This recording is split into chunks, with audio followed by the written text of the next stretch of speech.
আসসালামু আলাইকুম, সবাই কেমন আছেন? আশা করি সবাই ভালো আছেন। এখানে কিন্তু লাল শাক ভাজি করছি। লাল শাক ভাজিটা ভীষণ সুন্দর হয়েছে আর অনেক টকটকা লাল হয়েছে, কিন্তু ক্যামেরাতে সুন্দরভাবে বোঝা যাইতেছে না। এটা কিন্তু খুবই সুন্দর হয়েছে। লাল শাক ভাজি করছি। আর ভাজি জিনিসে কিন্তু রসুন কুচিটা বেশি দিতে হয়, মানে শাক ভাজি। এটা তো আমি রসুন কিন্তু সেইসা দিছি, দেশি রসুন আছে না, এগুলো সেইসা দিছি। পেঁয়াজ কুচি বেশি করে দিছি, মজাও হইল। এই দেখেন এখানে কিন্তু সিম আর আলু দিয়ে পাঙ্গাস মাছ দিয়ে রান্না করতেছি আমি। মাছগুলো দিয়ে দিছি তরকারি বলক আসার পর। দইনা পাতাও কিন্তু দিয়ে দিছি। তরকারি কিন্তু এখনো আমার হয় না, মানে এটা হইতে কিন্তু আরো অনেকটা সময় লাগবে। কারণ হচ্ছে যে এটা ঝোল কিন্তু আমি দেখেন অনেক ঝোল, কিন্তু এই ঝোল কিন্তু আমি অনেকটা কমাবো। আমি আগেই দিয়ে দিছি দইনা পাতা। মাঝে মধ্যে আর কি এরকম করি, আগে ফাগে দিয়ে দিই। এই যেমন আজকে দিয়ে দিছি আগে। আর এখানে হচ্ছে যে ভাত বসাইছি।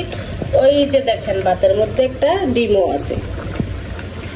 তরকারিটা হইতে কিন্তু অনেকটা সময় লাগবে। এটা জল আমি খুবই কমাবো, বেশি রাখবো না জল। অথচ এই সিম কিন্তু সিদ্ধ হয়ে গেছে গে। এগুলা হচ্ছে যে আমি কষাইছি তো অনেকটা সময়, সে তখনই কিন্তু সিদ্ধ হয়ে গেছে। আর জলটা কিন্তু একটু বেশি ফইরা গেছে, আমি কিন্তু ইচ্ছা করে দেই না, মানে জলটা একটু বেশি ফইরা গেছে গে। এখন হচ্ছে যে আস্তে আস্তে জল কমক আর আমার তরকারি রান্নাটা হোক।